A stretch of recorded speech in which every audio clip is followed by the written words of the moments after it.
নীলষষ্ঠীর ব্রতকথা। এক ব্রাহ্মণ আর এক ব্রাহ্মণী এক গ্রামে থাকতেন। ব্রাহ্মণ ছিলেন বড় নিষ্ঠাবান। তার স্ত্রী সব রকম বারব্রত করেন, তথাপি তাদের যত ছেলে হয় সব মারা যায়। তখন তাদের মনের দুঃখে বললেন, বারব্রত, ধর্মকর্ম সব মিছে জিনিস, আর এদেশে থাকবো না, চলো কাশী চলে যাই।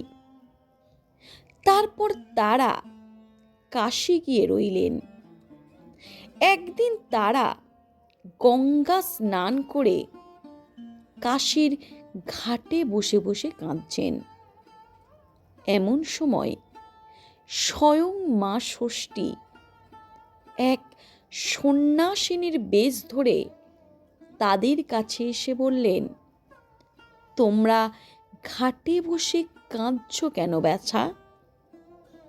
তখন ব্রাহ্মণী গভীর দুঃখের সাথে বললেন, তোমায় বলে কি হবে মা, বড় মনের জ্বালায় জ্বলছি। আমি এত ধর্মকর্ম করি, এতবার ব্রত করি, অথচ আমাদের 5টি ছেলে ও একটি মেয়ে হয়েছিল, তারা সবাই বিধির বিধানে মারা গেছে। এখন দেখছি অদৃষ্ট ছাড়া তো পথেই নেই। এই যে এতবার ব্রত করলাম, সবই তো মিথ্যা হয়ে গেল। তখন সন্ন্যাসিনী রূপী মা ষষ্ঠী বললেন, সে কি মা, ঠাকুর দেবতা কখনো কি মিথ্যে হয়? তোমাদের একটা বড় দোষ, বার ব্রত করো বলে তোমাদের মনে মনে বড় অহংকার জমে যায়। তোমরা যত বার ব্রত ধর্মকর্ম করো, সব কিছুর পিছনেই তোমাদের চাহিদা লুকিয়ে থাকে। তোমরা নিরঅহংকারভাবে বা নিঃস্বার্থভাবে ঈশ্বরের পূজা অর্চনা করো না। তোমাদের সমস্ত কিছুর মধ্যেই সবসময় চাওয়াই লুকিয়ে থাকে, আর সেই পাপে তোমাদের ছেলে বাঁচে না। বারব্রত শুধু করলে কি হবে? মন পবিত্র রাখা চাই, ধর্মে বিশ্বাস থাকা চাই, ছেলের কল্যাণের জন্য ভগবানকে দিন রাত ডাকা চাই নিঃস্বার্থভাবে। সকলকার কাছে নত জানু হয়ে থাকবে, তবে তো তার দয়া হবে।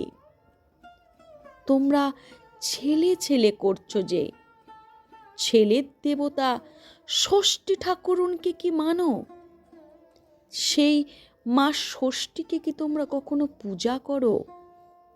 ব্রাহ্মণী বললেন, সে কি মা, মা ষষ্ঠীকে কে না মানে?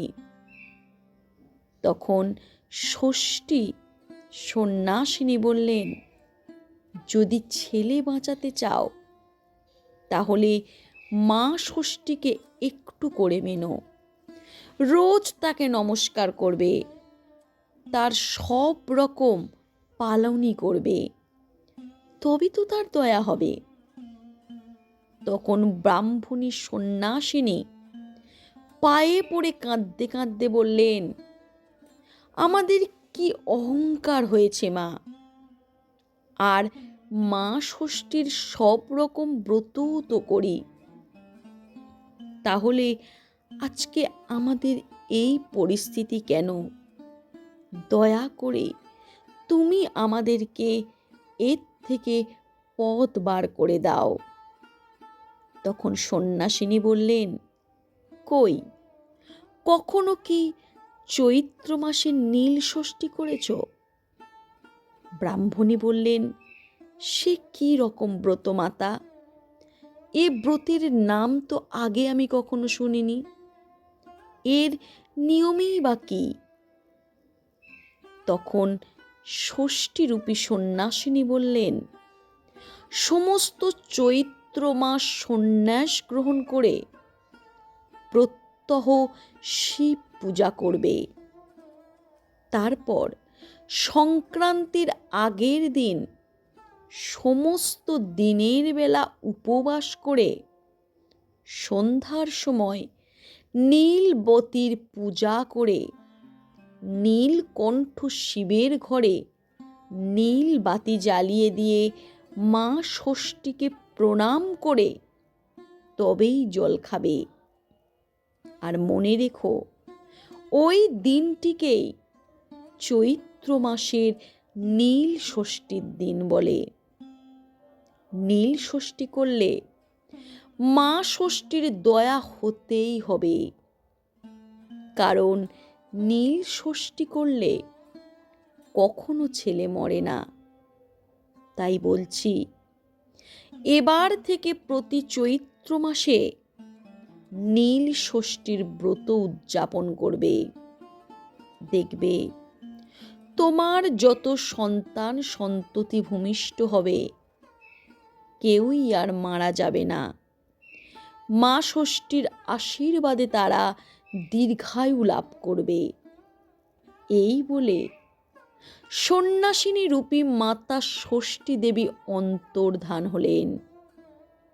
তারপর থেকেই ব্রাহ্মণ এবং ব্রাহ্মণী সেই থেকে খুব ভক্তি করে প্রতি বছর চৈত্র মাসে নীল ষষ্ঠীর পূজা করতে লাগলেন। ক্রমে ক্রমে তাদের ছেলে পুলে হলো। সেগুলি মা ষষ্ঠীর সেবায় দীর্ঘায়ু লাভ করলেন। ব্রাহ্মণ ব্রাহ্মণীর সুখ দেখে পাড়ার সকলে নীল ষষ্ঠীর ব্রত করতে লাগলো। সেই থেকে মর্ত্যলোকে নীল ষষ্ঠীর পূজা প্রচারিত হলো। তো বন্ধুরা, আজই সেই নীল ষষ্ঠীর দিন। আপনারা যদি ভগবান শিবের করুণা পেতে চান, নীল ষষ্ঠী অর্থাৎ ষষ্ঠী দেবীর আশীর্বাদ পেতে যান, তাহলে মন দিয়ে নীল ষষ্ঠীর ব্রত পালন করুন। নমস্কার।